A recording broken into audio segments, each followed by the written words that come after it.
All right, welcome back to the Built to Grow podcast, where we help gym owners win.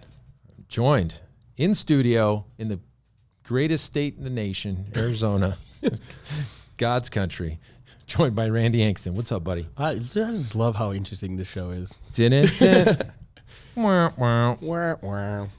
announcement, guys. If you're listening to this and you have not got your Grow Summit tickets, well, early bird's done. That doesn't mean you can't miss out on savings. You've got a chance for our Tier 2 pricing right now at Fit Pro Grow Summit. Still save you, I think, $50. Mm-hmm. And then, after that, after this month's over, then it goes up to the next tier. Full price. So like I said in the previous episodes, it's the sooner you buy, the better. And we'll be shutting down tickets, obviously, when we're sold. We'll wrap them up, We're sold out. We're sold out, even if we get before Tier 3 hits. Yep. So jump on it. If you're interested, jump on it now. All right, this episode, well, let me tell you a quick story about this show. So for many of you that have been listening to us a while, we have something called the Iron Circle. The Iron Circle is our highest level mastermind group. It's just the best of the best. We just signed up our newest member, and Brian, who is a gym out of the Atlanta area, which, by the way, is one of the toughest markets to market in. We've marketed in every state and county in the U.S., and we've known for a long time that Atlanta, suburbs of Atlanta, it's just a tough market. Hyper competitive. Very competitive. And anyways, we got him on board. We put our Keep system, our CLA, into his operation, and we started talking marketing. We launched a campaign. He went to our coaching program. Went to our coaching program first. Mm-hmm. And he's like, hey, I think we're in a good place. It's time to market. And of course, we do marketing last when our coaching, because look, if you're going to force feed a bunch of leads into a broken system, it's just going to make it worse. Amplify problems. And that's a tough thing to overcome as a gym owner. As a gym owner, you just subconsciously think, if I just had more leads, more appointments, I would have more sales, I would make more money, and this would fix my problems. And the opposite is normally true. Correct. There's plenty of gyms that have great operational systems, and they could handle a big load like this. But most gyms, if you were to fire 100 leads in 7 days into their operation, it would just crumble. Absolutely. And the experience would be horrible for the new people and your existing clients. You don't have the infrastructure in place. And so that's why our coaching program is structured in such a way that we want to get all the other stuff fixed. Then let's turn on the faucet. Yep, exactly.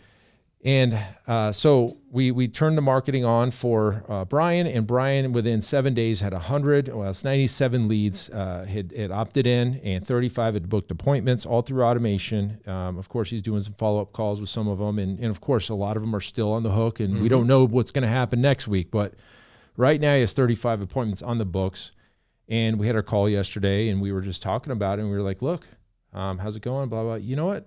He goes like, 3 months ago, I couldn't have done this. Now that I've got the systems in place, he's feeling really good. And the one thing, and I posted this in our business talk group on Facebook, and I said, hey, these are the results. And he goes, and I asked, I said, hey, how many of you could handle this type of load? Although it sounds good, could you really do it? And most of the responses were no. Correct. Yeah, most were pretty spot on. They knew that, sure, it sounds great, but looking at their business, they didn't have the capacity. They didn't have the onboarding processes. They didn't have even maybe manpower. All of these different aspects actually benefit from a successful ad campaign like that. Right. And so you get into this argument, like we know and that, like, hey, this doesn't happen every single time. Rare. It may only happen one time in the career of in a span of 2 or 3 years, where you get a campaign that just works, right? In this particular campaign for us works across the world, actually. Yeah. We've done this in New Zealand, and it's nothing crazy special. It just works. The wording works, the hook works, and really what we're selling is a membership to the gym. Yeah. That's the coolest thing. Shocking, right? Isn't it? The coolest thing about this particular campaign is this campaign is selling people into regular ass memberships. No challenge, no trial, no, XYZ extra things that you got to bend over backwards to service. It's just like you're just bringing them right into your gym, just like you would normally want to have happen at the end of a challenge, converting them into a member. You're doing that on day one. Yep. Perfect. And so it was designed that way on purpose, because that's how we do it here and all this stuff. Anyways, the question becomes, when you have this happen hopefully in your gym where you just get this rush of leads and appointments are booking and people are actually showing up and signing up for annualized memberships at $400 or $500 a month, it could change the trajectory, and it would change the trajectory of your entire year, possibly of your entire business in 2 months, in 1 month. Like if he signs up. I was going to say, what is, you call it 50% of the 30 something that booked, like 15 new members in 1 week. Right. And he could do that all 4 weeks. Training members, guys. We're talking $300 to $500 a month. $300 to $500 per head per month, not $9 to $30 general access. We're talking training members in a single week, generating that type of revenue. Yeah, but you extrapolate that out to a month, and then into 2 months, and then all of a sudden you've doubled your membership, you've doubled your revenue, you've doubled your gross, your nets. Yeah, and so the question that I'm, asking you as a listener is like, could you handle that? If the answer is no, that's okay. Most of the responses were no, and what are you going to do about that? Because when you do get a campaign like this, the worst thing in the world is to turn it off. Yep. Or to even take even slow budget, down. yeah. You start especially with Facebook, right? You manipulate anything, guys. We don't know how well it's going to continue to work. We've gone through it where, you drop ad budget and boom, nobody responds. It just dies. And that's the lousy thing about it is when something works like this, this is the time to typically accelerate things. But if you don't have the support system in the back end, you can't. And so the other day I mentioned, problems delayed or problems magnified. This, in my opinion, is exactly that. The history of our business, Profit, is exactly because of this problem. I mean, we know we could have sat in the lead gen seat and we could have taken people's money and we could provide clients for years past what we did.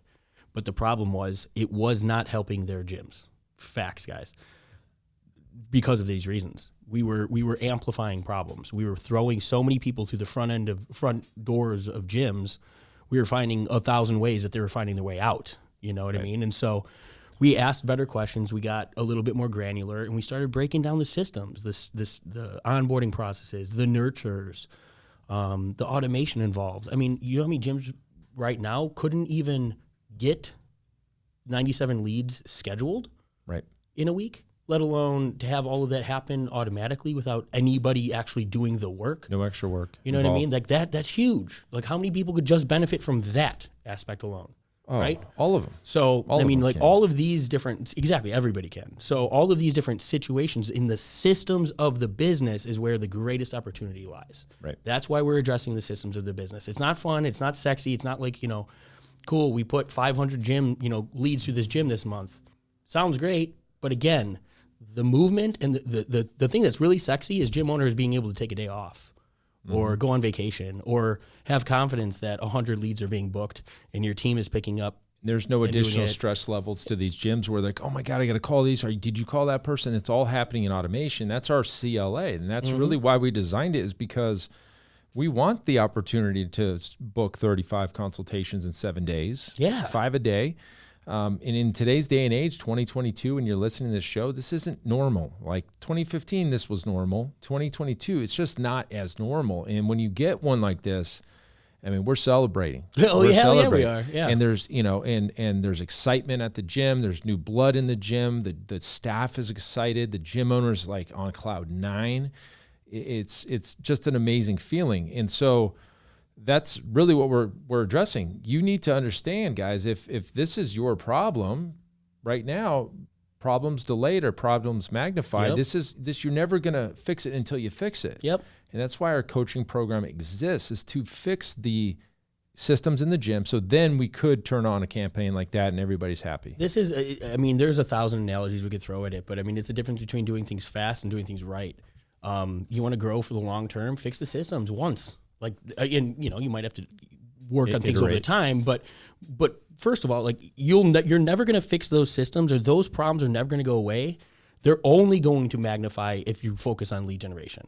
Give yourself, it's literally cutting off your nose to save your face. You need to address the systems of a business if you want to scale for the long term, period. If those problems are going to be there next year, they're going to be there the month after, and the month after, if you're only focused on who's coming in the door today. Yeah, and that's a hard pill to swallow for a lot of gyms because, one, you may not want to accept the fact that it isn't a perfect business. Sure. You know, it's the mature gym owners, the ones that understand, like, look, if this were to happen, if this was going to happen in my gym, it wouldn't work. We would have more problems than success. Then if that's you, then this is the coaching programs for you. Absolutely. If you've got those things figured out and you want to put gas on it, the Iron Circle's for you. We've got something for you. And that's what Brian did. He started in coaching. Yep. And he moved into Iron Circle. And on that transitional day, we started working with Keep, and we started talking about marketing, and we turned on.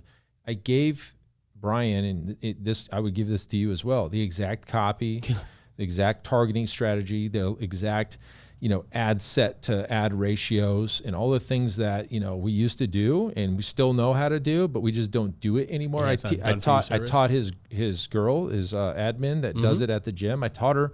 We got on 2 Zooms, and what did he say in the Voxer today? Man, I was sleeping on this. I should have done this a long time ago. Didn't realize how lousy, or he used some choice words, but didn't realize how lousy his marketing was, up to this point. And it just goes to show you there's a million different ways to look at this. One, I just got off a call with a gentleman who's interested in our coaching program earlier today. And in our conversation back and forth, it was real off the cuff, very friendly back and forth. And to his benefit, he's very clear of what he needs in his business, even down to the accountability and, somebody else holding him accountable. And that was really what a lot of it was the fact that he was just so close to the problem. Yeah. He doesn't even know how to address it. Yeah. And so, he highlighted a couple of problems, and even just my ability, because we've taken these reps so many times, I was like, well, yeah, that's what we're going to do here. And then, yeah, we'll do that here, and we'll do that here. And he was so relieved that his problem wasn't completely unique to him. They never are. They're not, right? But they come back to the systems that are in place. He wants to scale, but his staff isn't, he doesn't have the full staff that he needs, and the marketing and the sales and like everything that we talked to all fell back. Of course he needs new gym members, but it's like discussing somebody's why, like the real reason, like what is the real thing that's going to change your business? It's not new leads, guys. I know. It's not. But that's the first thing that gym owners lean on. It's the only thing we lean on, because it's outselling the problem without it's literally just putting on blinders. It truly is. And it's unfortunate because you can love your business next month if you've actually just fixed the few things. And that is the key. It is not sexy, but when you have it in place, it's the sexiest thing. When you can sit back and just walk through your gym and everything's rocking and rolling, and it's just a good feeling. You've done it, right? And that's really the point we're trying to get to with all these coaching clients. Yeah. Get to that point where you can sit back and just look from the outside in and be like, man, this is humming. This is humming. I still have that video on the Instagram. I think I saved it as one of those saved little things. I don't even know what are they called? I don't know. Go to my Instagram, Featured guys. Go to my something, Instagram and Tim Lyons Jr., whatever, on Instagram. And then there's like a little like your featured little round things, story, little dots. feature story. Sure, something like that. Is that what it's called? You can name them stuff. I'm not super. Yeah, it's called Day in the Life. It's called Day in the Life, and it's a video of me getting out of the truck, walking through the gym, and it's one of the coolest things because I will 100% tell you this was not staged. It was just how it was working. Everything was humming. It was like I walked in, somebody was checking in, somebody was walking out, high five. There was a new consult going on. There's somebody on the InBody. The coaches were doing program design. The clients were getting warmed up. There's somebody making a smoothie. It was just like, I guess my job's done. And you know what's really sad is we get on but that's the beautiful thing. That's the goal of everybody that sits in that coaching seat. And the sad part is the majority of client or gym owners that we work with have a feeling that if they're not the ones doing the work, nothing's getting done. And if that's the way that you feel, guys, like something needs to happen there. The mindset because shift, 100%. Because whether it be trust in the team, leadership, maybe tools or assets and development, you have to. Like, we're gonna get to this, I know, topic soon, but nobody's self-made. Nobody does it all. The ability to rely on the team is the only way that you're gonna get yourself out of the day-to-day too. And so it's a little bit cyclical. And but I don't remember why I got just to the team of it, but it's imperative. You have to be able to trust the team. You have to be able to step back and allow them to do the work, because ultimately the deeper, ingrained in everything that you have your hand in and all of that stuff, like if you don't give up some of that control, you're not going to be able to do it all, and you're going to get to a point of resentment. you're going to get to a point of, you're waking up every day feeling like all of it's on your shoulders. And it is. And it is. But, it's much easier when you have a team that you can count on, work with, be excited to work, alongside, feel has invested interest in the business and the well-being of the organization, not just, showing up and collecting a paycheck. I would tell gym owners that that are struggling with this particular thing, the thing to remember is this team, your staff, they want to do well. They want to do the job well. They just need you to give them some reins and allow them to make mistakes without getting, kicked to the curb, right? And we've talked about it. Like, everybody on the team has the authority to make decisions within their position, right or wrong, right? Correct. As long as you make a decision, there's nothing worse than stagnation. As long as there's a reason that somebody made that decision that made sense to them and they can explain that, then look, all right, we made the wrong choice, but let's fix it now. And we just do everything 100 miles an hour. And that's just really the focus, at least at the gym level, that's what they have the reins to do that. So it'll be okay, gym owners. You don't have to do everything yourself, but guys, if you have interest in our coaching program, pfmarketingsolutions.com/call. We'll put it in the show notes. If you need help with that, at least have a chat about it. And if we can help you, great. If not, at least we'll guide you in the right direction. Exactly. All right, go kick ass. We'll keep slanging the knowledge bombs for you. But that's it for this episode. Until next show, keep changing lives. We'll see you on the next show. Bye. All right, and thank you for listening to that episode of the Built to Grow podcast, where we help gym owners win. Now, do you want to connect with me and other gym owners online? All you need to do is join our private Facebook group, Business Talk with Fitness Professionals. Just head on over to Facebook and type in Business Talk with Fitness Professionals, and when you do, we're going to give you our 10 marketing strategies 7-figure gym owners use to win. I look forward to seeing you in the next episode. Until then, keep building something great.